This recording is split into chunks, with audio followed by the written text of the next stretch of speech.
Okay, boys and girls, we're going to go over about the infamous driver's side cracked headers in our cars. The driver's side always cracks right here. Now you can see mine's been welded up. I've had my car for 15 years. I had it welded right off the hop by a gentleman here in town. Now, when you get this welded up,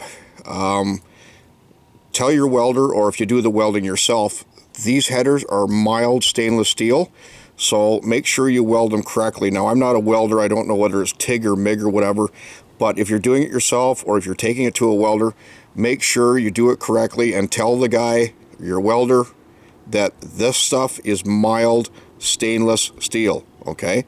And they'll weld it correctly for you. Some of the guys run a butt across here, another piece of steel across here, and then weld it in. This one was welded all the way through, and I see we've got the motor out right now. I wanted to inspect it to make sure it was all right. Now, what happens is this. If this header is cracked, several things happen. Number one is your BLMs will rise. Now, that's your long-term fueling. When your BLMs rise, anything over 128, it's running lean. So air will actually come in here. And what will happen is fresh air will go past your O2 sensor. Your O2 sensor will see it as, or report back to your ECM that it's running lean. Your ECM gets the information, and what your ECM will do is it will add fuel. And your drivability will go down the tubes, gas mileage will go down the tubes, the whole 9 yards. So it's absolutely imperative that you guys remove this header and get it welded up and get it all fixed up. Now, the other thing is, if the BLMs were to rise high enough, which again, your long-term fueling, they lean out high enough, there's a possibility that you might lean the engine out and it'll cost you a pair of head gaskets. Now, the other thing is this. Because there's what your turbo spools on is exhaust gases. So if you've got pre-turbo exhaust leaks, could be right here, could be through here, your turbo flange. If you have any pre-turbo exhaust leaks, what will happen is the exhaust gases will vent to the atmosphere and your turbo won't get all the pressure it needs to spool up, and you will probably end up with slow spooling and not reaching your max boost pressure. So it's absolutely imperative that you get this welded up, and like I said, every last one of these cracks.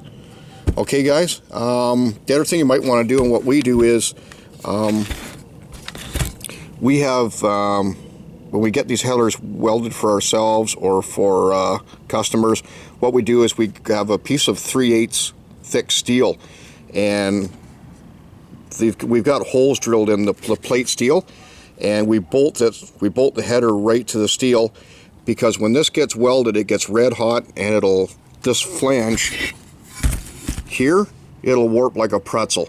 So if you can, get a piece of 3/8 plate steel, drill the holes in it, bolt your header down, take it to your welder if you're going to do it yourself, and weld it all up. When it cools, you can take the plate steel off, and this flange will stay flat the way it is. Okay, that's about it for today, guys. We got some bad news, or I'll have some bad news for a video for you guys in a couple of days here. We got the engine stripped down to the short block, and the piston rings and the pistons are wore out.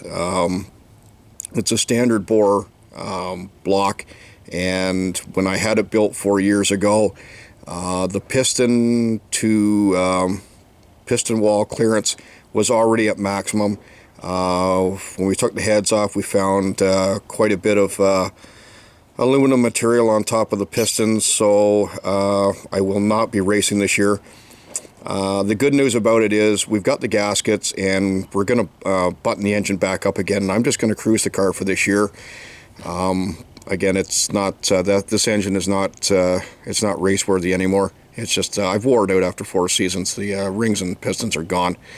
A little bit of good news about this is I have another standard bore block at the house here. I have a set of 30 over pistons, and I also have a standard crank. I'm off for holidays for several weeks in July. I'm going to take it down to my engine builder.